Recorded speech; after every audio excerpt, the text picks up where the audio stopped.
different doorway than what they're supposed to do. I can't understand that. Ladies and gentlemen, Laura Margolis, the pinup, Kip Weeks, the man in the mask, the strangers. How you doing?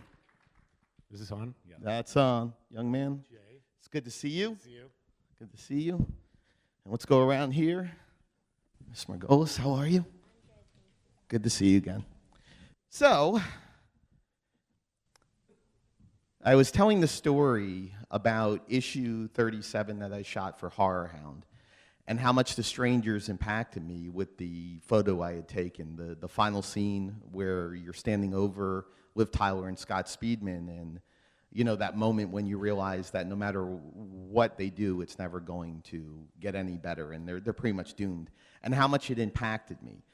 So when Nathan said to me about, you know, that The Strangers were going to be a part of HorrorHound Weekend, I sat there and I said, I want to do this panel. I have to do this panel. It's been part of me for the last 5-6 years at least, one of the most influential films on my life and my relationship. Because if I had not watched The Strangers and had that inspiration, I might have never met my fiance. And that's Kip, you've met my fiance back at Rock and Shock a few years ago. She's a little thing. She's an amazing thing. Are you going to ask Kip to perform your wedding? Well, if he'll wear the mask, there you go. I would. I know he would. But you know, that photo brought us together, and we have it framed. We have it in our house, and that's the great thing, folks. I want to say about horror is that no matter who you are, where you're from, what walk of life, what you do in your life, you really sit back and you marvel at how horror impacts. And for 10 years almost, The Strangers has scared people, has terrified people. I could use 4 more adjectives on the fear that it invokes. And it's become a cult classic. It's really become a cult classic. Very simple story, very simple scare tactics. And it's become a favorite of not only mine, but everyone out there. So without further ado, let's hear it for Kip and Laura. So, as I had brought up before, I am JK. I want to hear questions. It's not all about me. It's more about you than it ever is about me. Because you folks are coming out here to see these wonderful performers talk about The Strangers. Laura, I remember Bravo's Scariest Movie Moments a long, long time ago. And you talked about how your focus, the only thing on your mind was to scare Liv Tyler. That was your focus. That was a long, long time ago. But can you first talk about the aspect of being a part of this film and the staying power of it and why it scares so many people? I think that the power of The Strangers is actually what is not said and what is not seen and what it invokes in your imagination. It's a very quiet film. It's a very slow film, and I think those are always the most frightening moments are the ones where you're wondering you're not seeing what's happening, you're wondering what's going to happen. The anticipation of it. Yeah. Yeah. How'd you get involved in the film? What happened with that? It's kind of a long story. Her story is much better than mine. I had been cast in another project, a Masters of Horror project, and the same casting people were casting The Strangers, and they had Liv Tyler attached, but she was in New York, and they were casting in Los Angeles for the male lead for the James character. Mm-hmm. So Brian Bertino, the director, was in Los Angeles, and they wanted to have the actors read with an actual actress to get like a chemistry kind of read. Absolutely. So the casting people reached out to me and asked me if I would read Liv Tyler's part with the potential actors. It's that Harrison Ford story. Okay. You know, because he was reading for Star Wars. Yeah. As just helping the actors come in and read. And then, you know, they just gave him the role Wow. at the end, if I'm right? Yeah, I believe so. I thought he was like a carpenter. He was, but Right? he was also He was acting, also- but oh, really? he did the exact same thing. So Okay. you see him reading with like all these different females Yeah. that were auditioning for Princess Leia. Oh, okay. And then anyway, Yeah, you so and no, Harrison. I'm on Harrison Ford's trajectory, and so yeah, so then after I read with him, I didn't think anything of it, and then I got a call asking if I wanted to be pinup girl. All right. All right. Kip, what about you? it must be nice to just get a call and they say, would you like to do this role? It doesn't happen very often in Hollywood. Mine was more the classic way. I had a meeting set up, and my agent called for a classic audition. Wasn't able to read the script. I only got a few scenes, and I knew it was a tall man who kind of didn't fit in his suit, so I went and found some, really small suit, and I had to sing. So I had to sing a folk song in the audition. Okay. So it was just bizarre. I'm really glad they didn't have me sing. I wouldn't have gotten the role. Right. Well, they cut it from the movie, my singing. So Really? yeah, which I don't blame them. Oh. So they asked me to sing a folk song, and I didn't know any folk songs. So I got on Google and I said classic folk songs, and the first one that came up was "Down by the Dead Man." And so I Wow. was like, this seems to work. So I read the lyrics, but I didn't know what the beat of a folk song, and so as a kid I always played the spoons, right? You put the spoons and you just I wasn't professional, but it was just fun to do. So I was like, you know what? I'll go grab some spoons and I'll start memorizing this song. And so when I went to the audition, I had 2 spoons in my pocket. And so when it was time to do the audition, when it was time Never. to Heard We're learning new things really quick. yeah, I'm learning as well. But sometimes you go into auditions and you overwhelm yourself. It happens to everyone. It's like a huge role. It's like a major part that you could be on a series for a long time. Right. And at least for me, I overwhelm myself sometimes. I didn't believe that this was real. I didn't really believe that Liv Tyler was attached to it. I didn't really believe that. I mean, maybe it was a coping mechanism, but Wow. I didn't. Yeah, and even when they cast me, I still didn't believe it was real, and I didn't fully believe it. I guess until I got to Florence, South Carolina, to film it. There's a story there too. Yeah. So mine was just classic, and I just stayed in it. And the note I got before I went in was they want you to really be in the character. So throughout the audition process, I personally, when I auditioned a lot more in the past, I could not stand the waiting room, where you see all the other actors, they're reading their stuff, they're in their heads, they're doing their thing. It's just distracting, right? You're just watching all these people, and then you got to go into this room with 4 white walls and perform something completely out of your head. And so I took a long walk around Culver City in this weird suit that didn't fit. And I mean, if anyone was looking out their windows, they were probably calling the cops, right? So The mental patient escaped. yeah, exactly. So when I got in, I waited outside, and I just went in and I said to the assistant, I said, would you mind I'm going to wait right outside the door. Would you grab me when I'm ready? Or when they're ready. So I went in, I stayed in the character all the way till the end, and when it was time to sing the song, I just took out my little spoons and and just closed my eyes and did it. And I think that might have been the kicker for them. It's always something to have someone do something a little bit different and make a choice, whether it was right or wrong. And so that's what you want to do when you do these auditions, is do something amazing that's yours, that you own, and then if you get the part, great. But if you don't, you did it the way you wanted to do it, and you owned it. So that was kind of my audition story. Although when I got the part, my manager called on an evening.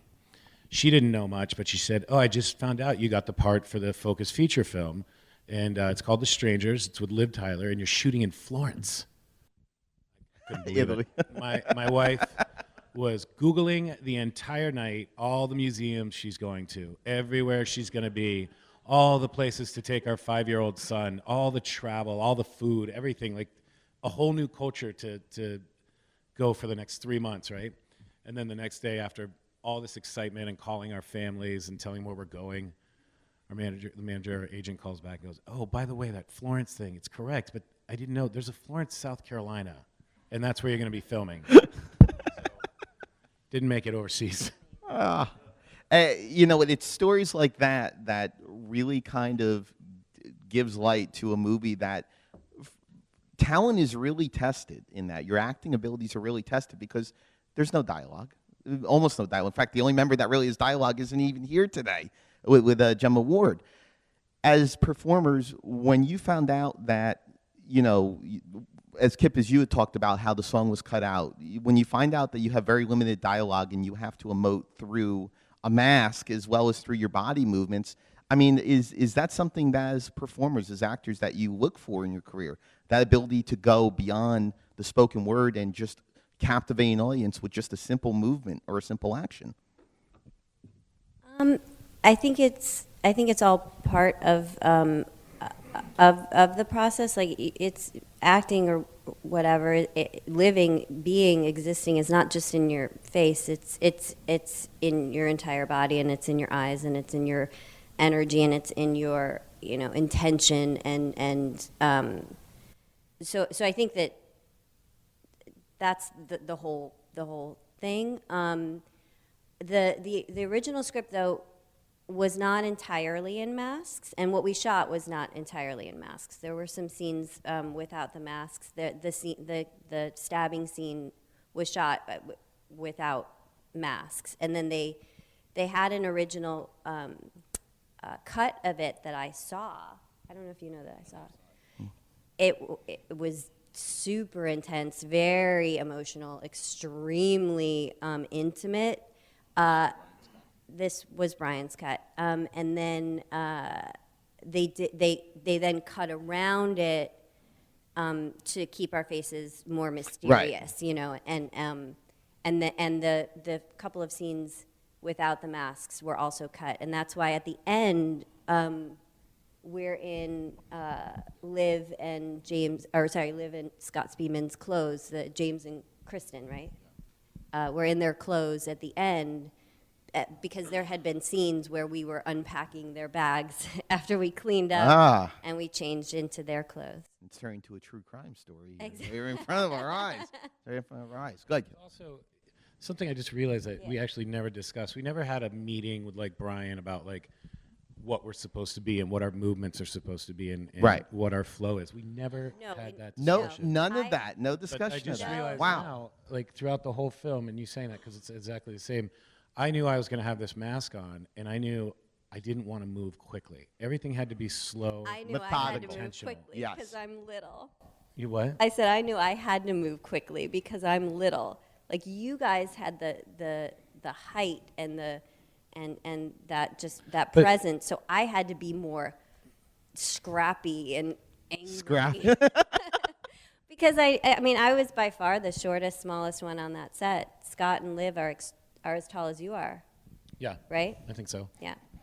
So I Yeah, was, I believe they are, actually. I believe they are. And like you said before, I took it really seriously. When I got on set, the producers told me that Liv really wanted to be scared. Yeah. Like, she did not want to have to fake it. She did not want to have to pretend. Like, she wanted to actually feel scared. So they told me not to wear the mask in front of her, off camera. Right. And so I didn't. And then the first scene that we shot was her crawling outside of the barn, or that back area there. Yeah. Yeah. Behind her. And I'm stalking her, and then I'm supposed to run at her, and I'm holding the knife, and she's on the ground, and she's supposed to be so scared that she tries to scream, but she doesn't scream in the script.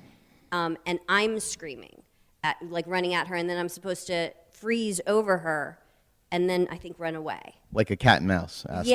Yeah. And so I did that, and I'm stalking her, and then I ran after her, and I'm screaming, and she starts screaming, and she kicked me because she was actually really, really scared. And so then the producers told me I had done a good job. That's so nice. They talked a lot about misdirection with Liv Tyler, how, the sound, they directed where she was going to look at sound, but it came from the other side. A lot of misdirection, a lot of confusion. I think that plays wonderfully into it. You know what, Kip, I would I probably would have my microphone taken away if I didn't ask you about the scene where you come out of the shadow. Really, kind of your introduction to the foray. You know what? It reminds you of Halloween. It reminds you of the way that it is. You know, with that classic monster, that boogeyman that you know is there. You just don't know when he's going to come out there. Can you talk about that scene? I'm going to really disappoint a lot of you right now. But I'm going to be honest. So at that point, we were shooting it, and Liv and I they were setting up the scene, and Liv and I are both talking like, why wouldn't she just see him? Right. He's right there. And we didn't think it would play, but, you know, they shot it, and I wasn't sure how it came off, you know. And people always ask me, they're like, what was going through your mind when you were coming out of the shadows? I was going, I had a fucking mask on. I was trying to make my mark. It's a big pink little piece of tape on the floor. Like, that's as far as I was trying to get without screwing it up.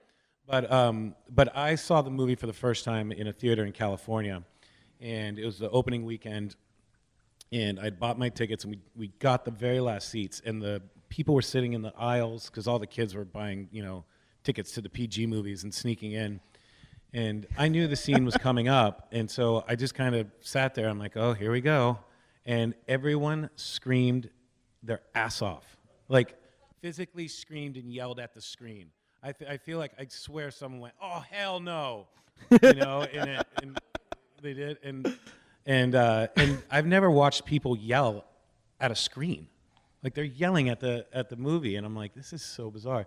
So I really, for the first time for me watching it, I was more watching the audience. And when I knew every scene was coming up, just to see if they were gonna, you know, react to it. And it was the next morning that, you know, I got a call from Sonny, who's one of our producers, who said, you know, how it was a hit. No one thought it was gonna, you know, they didn't think it was gonna be great. They just threw it out against Sex and the City and said, let's try to make our money back. It was over Memorial Day weekend. Yeah. It was pretty much just like they thought it was going to just disappear. And it opened at number 3. Wow. Yeah. Does that tag of it based on true events, is that like the ultimate way of box office success? You look at something like the Blair Witch Project, and I mean the promotion on that, the way they manipulated the audience, everyone's emotions, it's one of, if not in top 3 of the highest independent grossing films of all time. But for The Strangers, having that tag on it, is that something that looking back now, you think was one of the driving forces? I actually think the trailer was amazing. Whoever did the trailer, I think it was the trailer, in my opinion. Okay. The trailer was good. The noise of the swings. The base. I feel like the based on the true events thing. I think that it was good and bad. Okay. You know, in my opinion. Okay. I think that some people it was interesting. You know, to them, and to some it seemed maybe like a ploy. I did notice a lot of people like online trying to like figure out, or you'd see it back. Does IMDb still have boards? I believe so. Yeah, I believe so. I remember looking on there and everyone's like, you know, it's based on the Manson, it's based on this. No, yeah. It's based on what happened in this city. And so I think there was some, you know, I wouldn't call it trickery, but it was definitely, you know, they wouldn't say what it was based on. Right. So everyone kind of got involved to try and figure it out. So I think, you know, that's one way. Well, it seems like when you talk about with the edit, how I said it was more of a true crime story, a lot of that's edited out. So when you add the tag of real events, I mean, people's minds just go crazy. I mean, before you came in, I had said that there was someone behind them, and just about everyone in the front row turned around to look just to make sure, because people are freaked out with the fact of knowing that, you know, there could be some reality in it. And The Strangers has that sense of reality in it. I mean, we've heard stories, we all know people who do really terrible things for no reason whatsoever, and their motives never, ever are found. And that's a terrifying aspect. There's channels based on that. You watch on TV, movies, and all that stuff. And to know that 3 people did this or possibly could have done this, I don't know about you, but I got goosebumps right now, to be honest with you. Yeah, exactly right. So do we have any questions? All right, good. All right, let's see. Batman is back. How you doing? All right, what you got for them? Well, I was interested, given how you guys were terrorizing Scott and Liv's character, how did you guys interact off camera? You guys have any kind of friendly relationship, or did they stay off, separated? Sometimes they do that. I was just wondering. A little bit of both. I think in the beginning there was, well, actually Kip and Gemma were on set before I was, because we pretty much shot in sequence. So I didn't arrive until the pickup truck arrived. But so I know that you guys hung out a little bit before, and then after a little while, I hung out with them. They were lovely, and I think that we got comfortable with knowing that on set we could all do our jobs, and I think Scott is the one who told me that when I put the mask on, I became a completely different person. Like, I think he was able to differentiate between hanging out with me as like you get in your groove too. Yeah. I mean, we were shooting in winter. It's freezing. It was we so shot cold. at night. Yeah. So really, there was, like you said, everyone's just doing their job and trying to stay warm, at times, so, and you're in the thick of it, I mean, once you all meet each other, you go out a couple times, you get to know each other, and then after that, you're there to do your job, and you focus on your job. And so, when you're not shooting, you're in the background waiting for when you're needed or when they're shooting the next scene. And I mean, there's camaraderie, but in this thing too, I think there was also, when we were on set, I felt Gemma and Laura and I would kind of have our zone, and Scott and Liv would kind of have theirs. Like, I don't think there was, I think we just kind of, and I think we did that for them.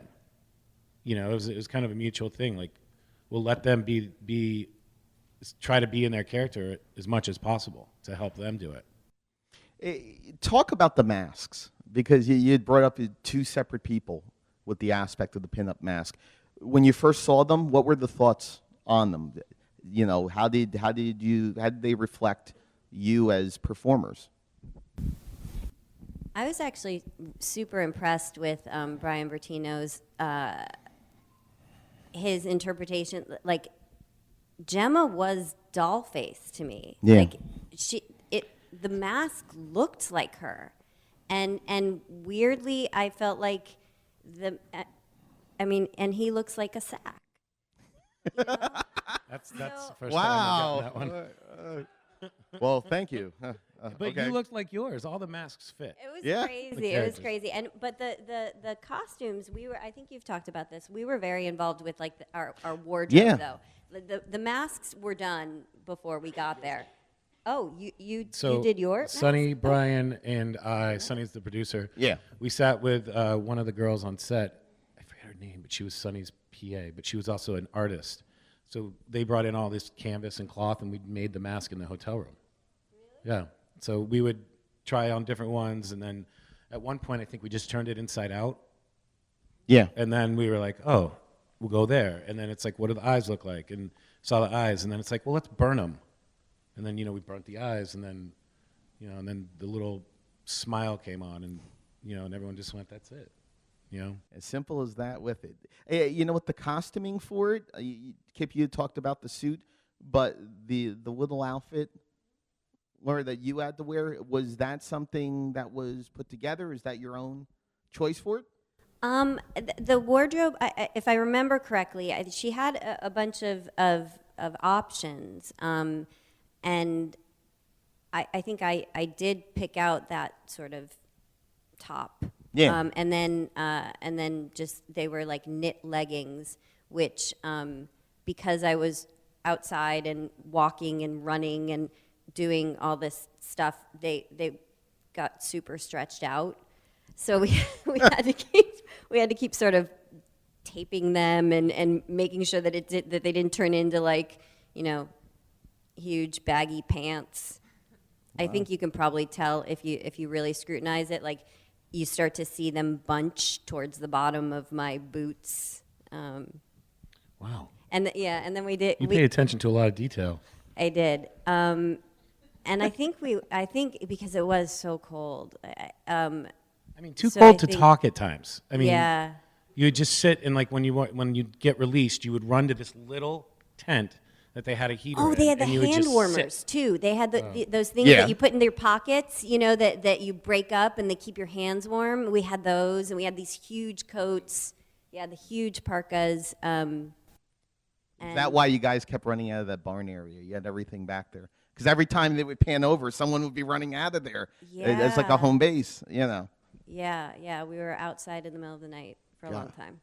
You know what? I was watching the extras on the Blu-ray, and they talked about how the house was set up, how it was built to be able to get the cameras in there and to be able to get shots, you know, from so many different angles.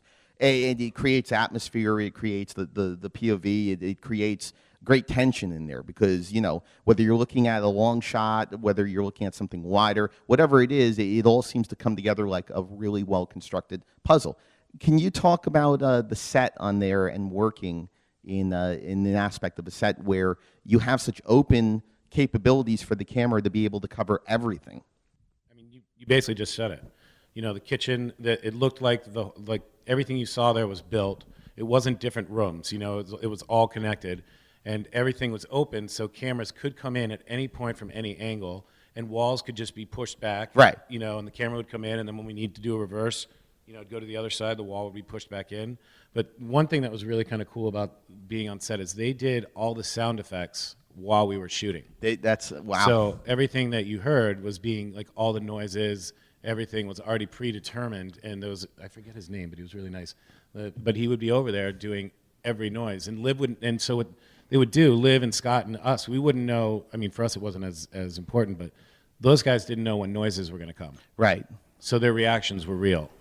Well, they talked about the aspect of having so many of the PAs all around knocking on doors, and just, you know, it was like one fluid machine being able to get to where they need to do in misdirection with the sound. It's fascinating. Is Peter Nova, the DP on it?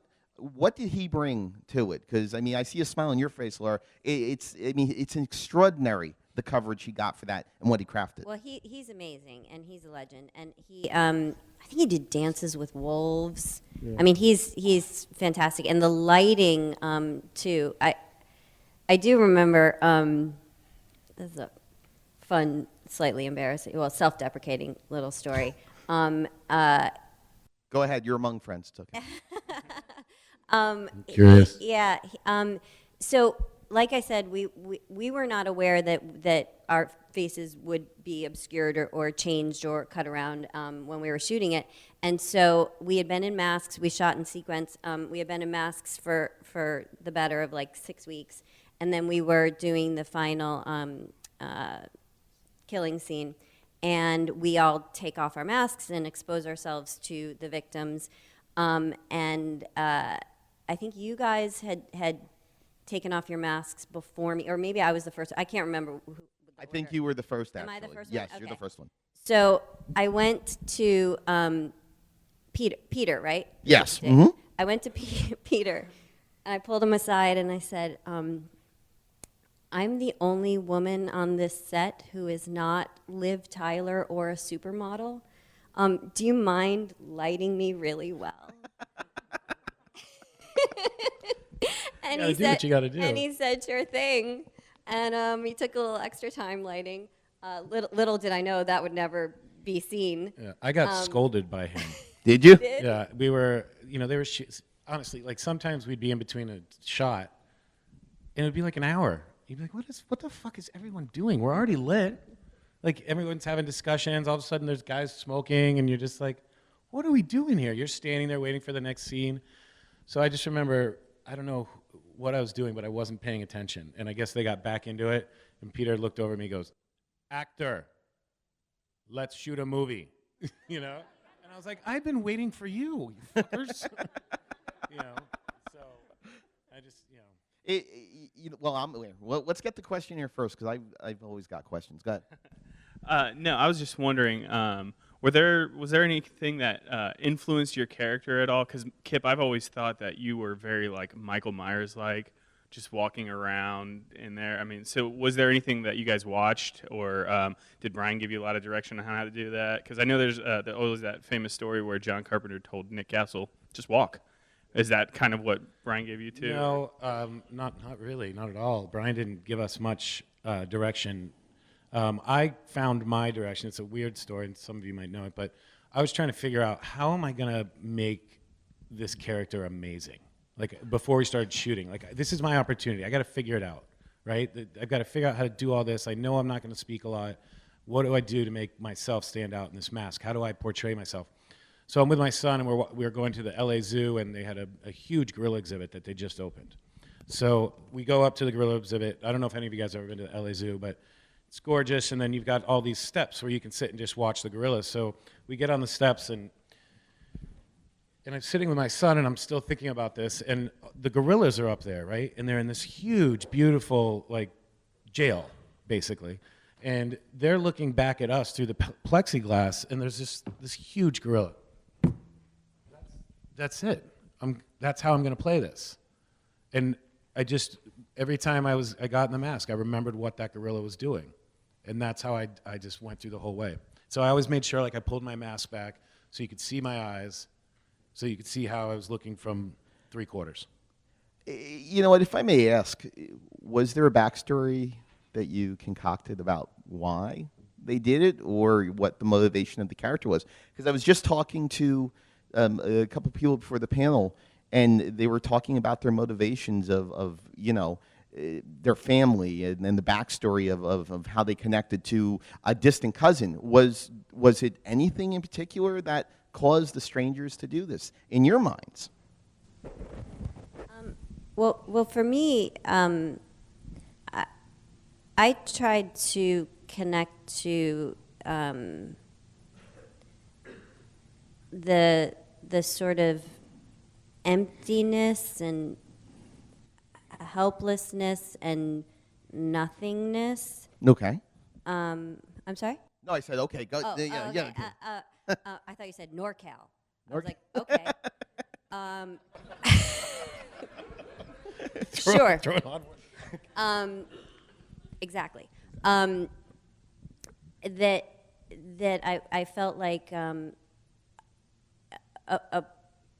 person can get to when when they don't see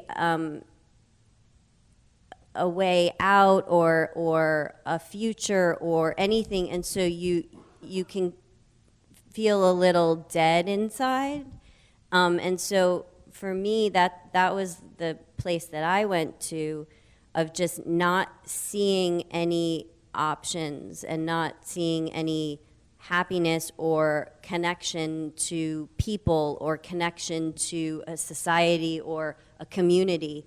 And so to me, my character had, her only sort of connection was to these two other dead people inside, and that this was something that kind of gave us pleasure in psychologically sort of toying cat and mouse with people who had no idea who we were, who had no idea why they were chosen. Like there was an empowerment in that scenario, and I think we all had decided, and correct me if I'm wrong, but that this time that we had done this before as far as the game, but this was the first time that we actually took it to the end.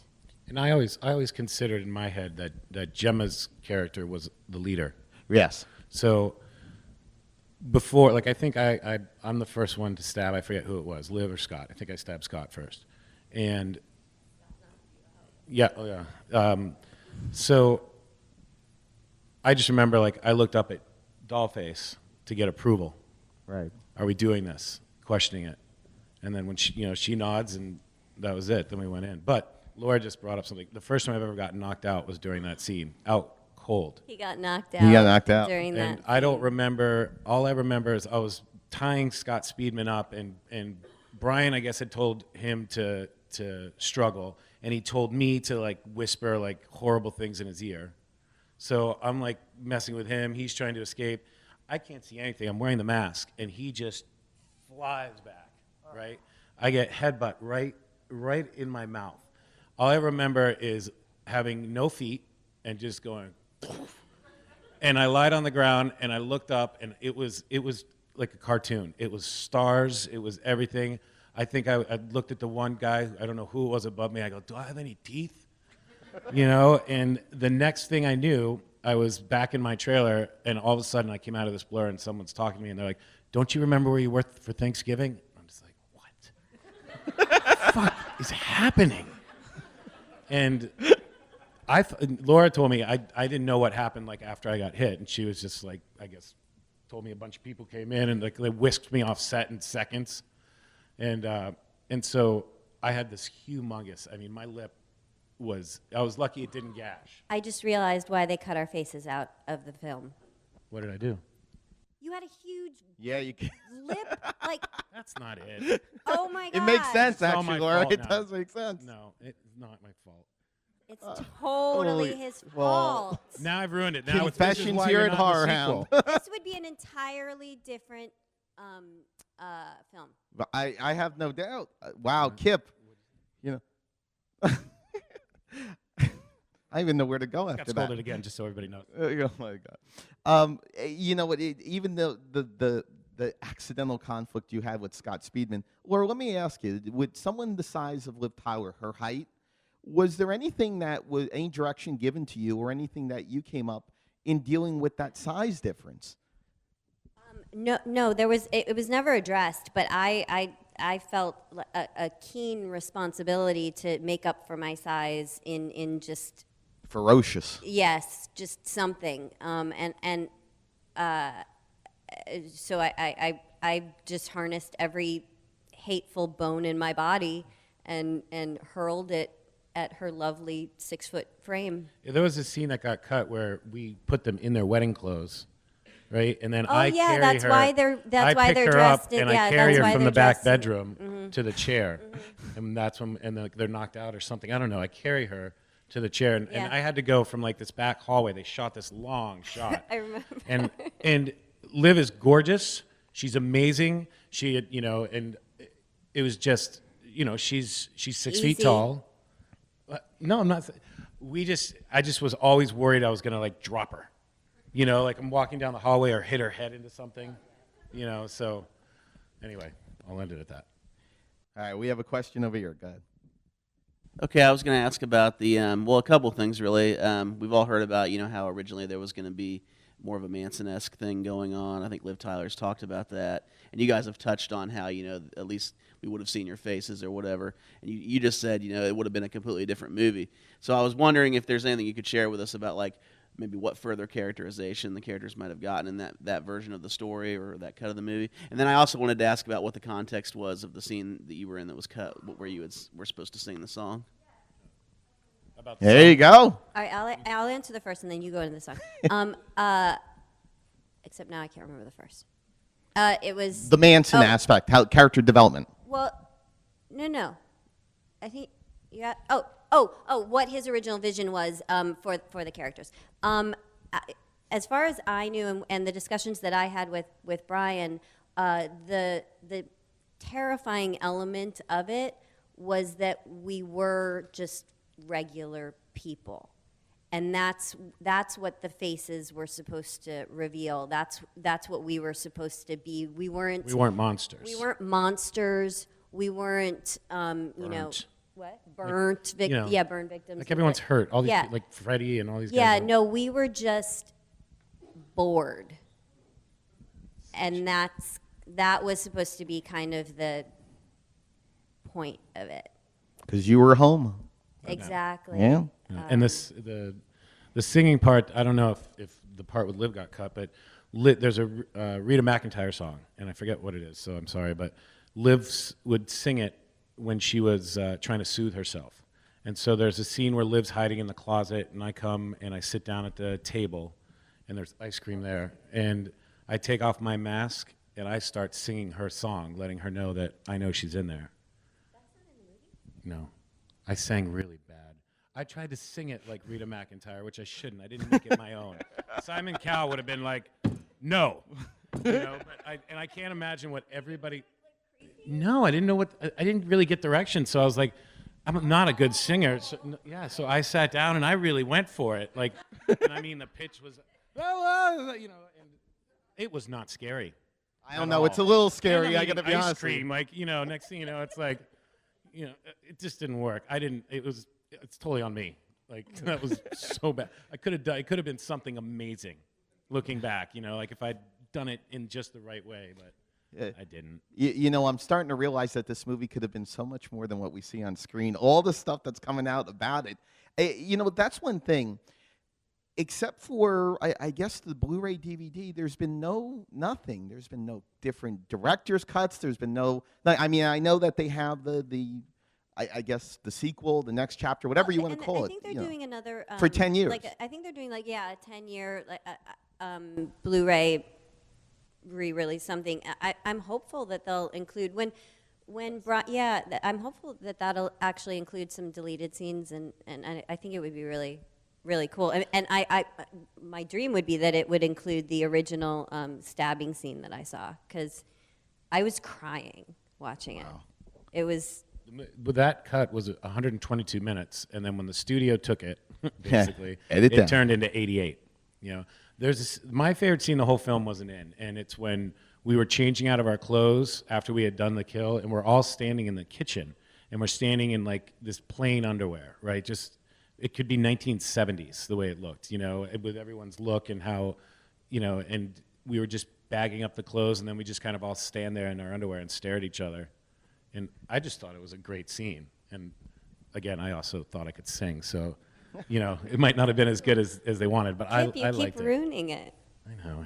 I'm so sorry, guys. Let me ask you this. I believe Merrill Haggard, he had one of his songs playing on the hi-fi the entire time, or in different selected scenes on the record. But yeah. And the sound of that as it echoes on the set.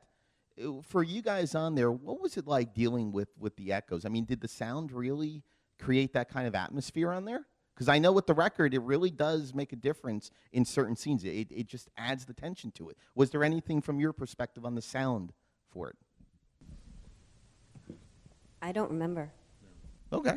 I just remember just the noises they made for Liv. Like every now and then Liv and Scott, you just hear something like we talked about earlier, but I don't remember the music wasn't playing. That skipping, the skipping was of just the the record. That trailer. I'm saying that wasn't on set.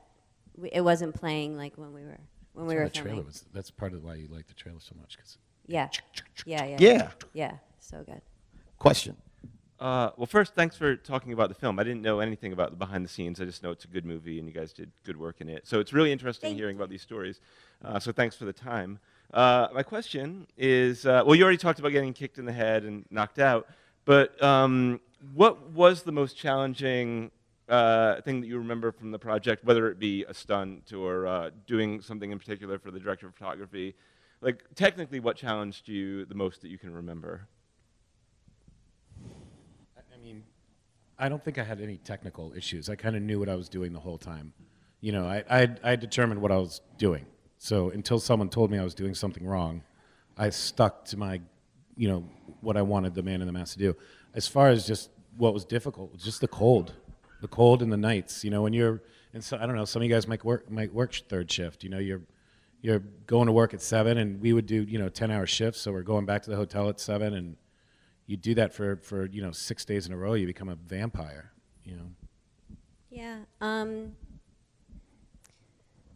I really wanted to do. I had a stunt double on the set, but she only did, I think, one scene. Well, when the pickup truck crashes, because I'm driving it into the scene, but then they had the stunt person for the actual crash.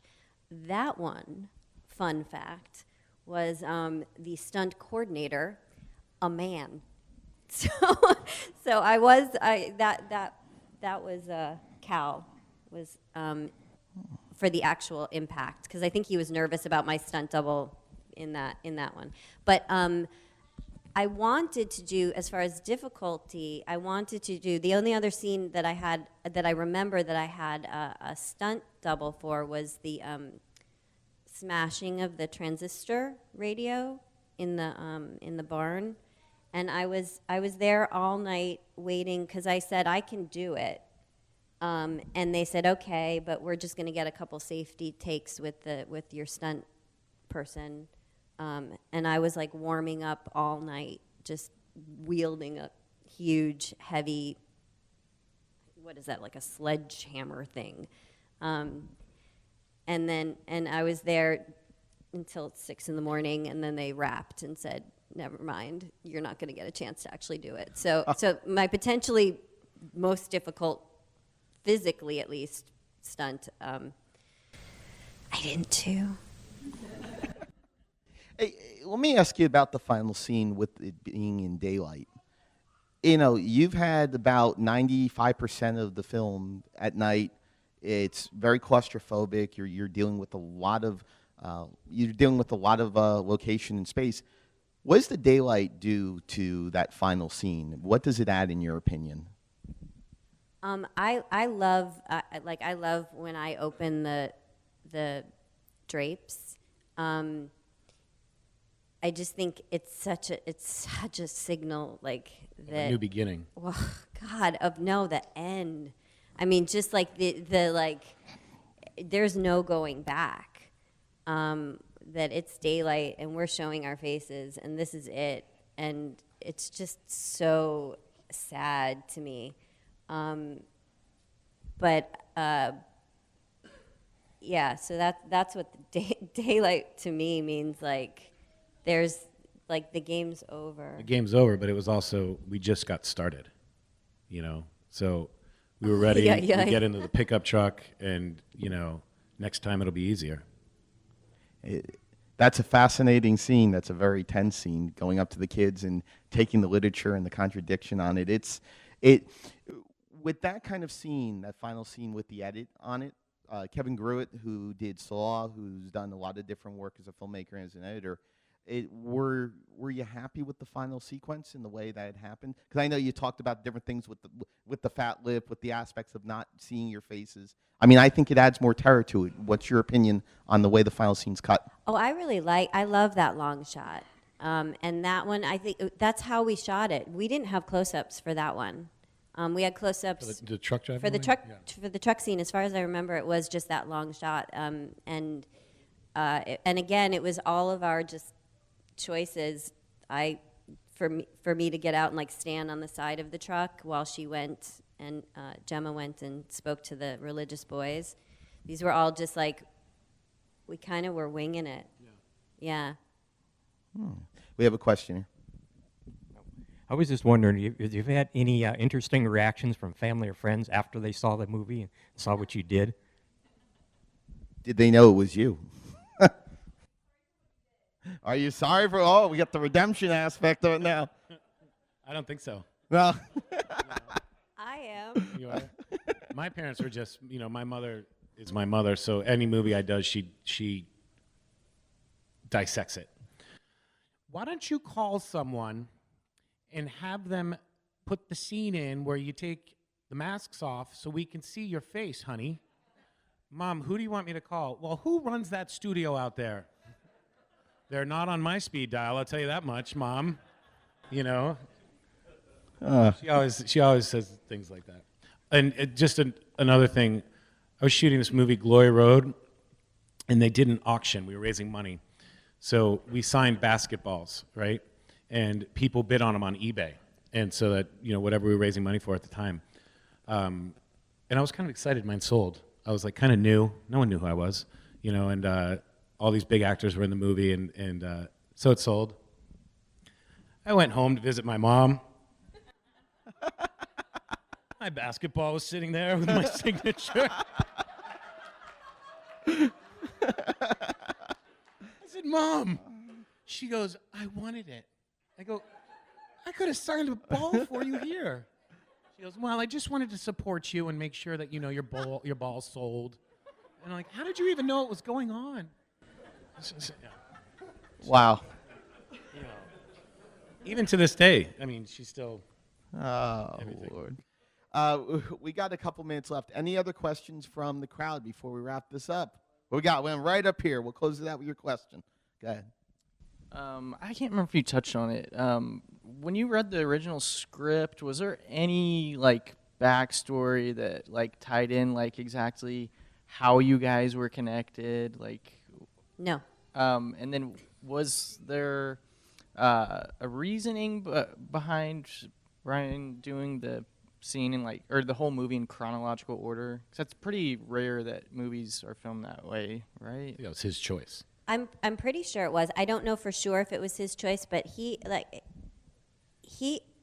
not only did he have this vision of filming it in sequence, but he was literally behind the camera, like hitting it to give some movement in certain scenes. Like he really, it was all in his head.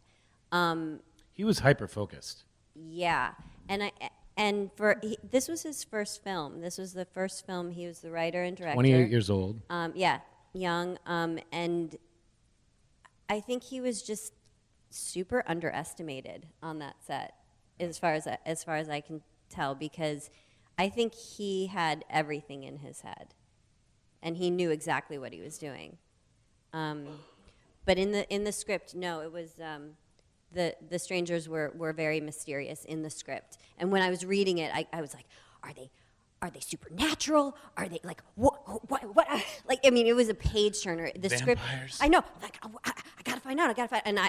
And I'm not a fast reader. I'm not, as you know, but I could not put it down as a script. So it was, and also what I love too is. Not only do we not have a lot of dialogue, the Kristen and James characters don't have a lot of dialogue. It's a lot of unspoken. It's a lot of tension between them in their relationship. They're at this point where they're like not sure if they're moving forward in their relationship. It's a little bit of a crisis point. And that was all interpreted. It wasn't on the nose. The dialogue wasn't like, "You're not appreciating me." It was really. I don't know. It was really beautiful, and that's why I All suggestive. Yeah, it was very suggestive, and I really enjoyed actually reading Liv's part with Scott. Did he ever thank you? Because it's. He did. We went to dinner. Laura. Oh, he brought you to dinner. Where, in South Carolina or in South LA? Carolina. Because Laura read, and I'm not going to say who else read for that part, but she read for a lot of people that you would be surprised were up for that role, and Scott was amazing. Scott got it, and there's some credit for you for. I mean, I'm sure you guys had that connection and helped him get the role. They did ask my opinion. Well, Truth there you be go. told. I hope you had a big, expensive dinner. Nice. Well, on that note, I want to thank you too, Laura Margolis, Kip Weeks, ladies and gentlemen, the cast of The Strangers. Thank you.